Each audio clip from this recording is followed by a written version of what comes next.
Hello, my friends. I was doing a barbecue here today, so I'm going to stop for a minute. And I'm here at home. Beautiful sunshine. Still confined. But we're gonna follow the same track we've been so far.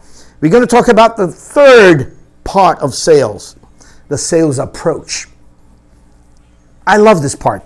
It's one of my favorites. Of course, that closing the sale is the most beautiful one because it's the climax. But approaching is very interesting.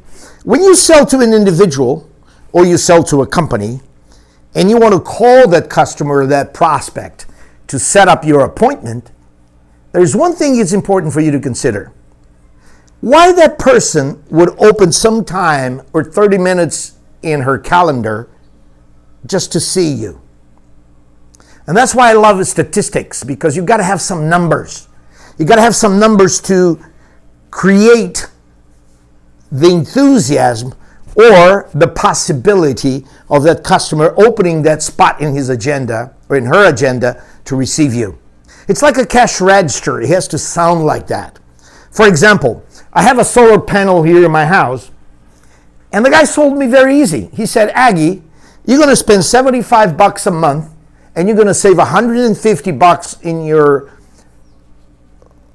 power account, in your power bill. That's easy, no brainer. So statistics are important. So you got to have that hook. What would make that customer receive you? You got to have something that will interest. Remember, the most sensitive part of the body is the pocket. So the customer wants to know, what is in there for me? If you have that hook, it's going to be a lot easier for you to set up the appointment. And you're going to go there, they will receive you, and the most important thing, how do you break the ice? You have to find something that you guys have in common. Don't talk about football or politics or religion. Nothing of that. That's not a good icebreaker. But if you are there in his office or in her office and you see something that maybe the person likes, like a golf or beautiful boat or sailing or whatever, if you have some intelligence to tell, because you don't go straight to the business information or you start talking to a customer about the business before you break the ice. Because that customer is there to receive you, but you've got to establish some connection. I always say to people one thing. When you go and you call a customer, you have to call the man. What do I say the man? The person who has the money, has the authority, and has the need. Sometimes, if you do not talk to the man, you're going to be wasting a lot of time.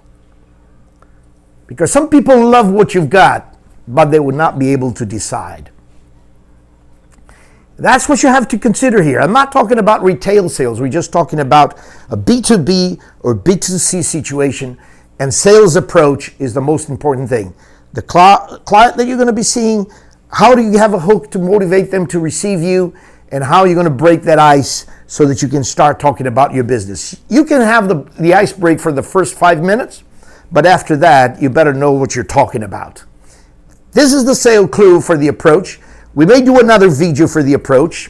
We have Jaime from Flaxboat in Brazil, São Paulo, in the interior of São Paulo, said that he's loving the videos and he's sharing with all his team from the sales department. Michael Pulaski in New York from ABC Aviation is also doing the same. That's exactly the purpose of these videos. Share with your sales team. If they're learning something, that'll be great. We'll be happy about it and we'll think we have achieved our goals here. Keep safe. And I'll talk to you next week.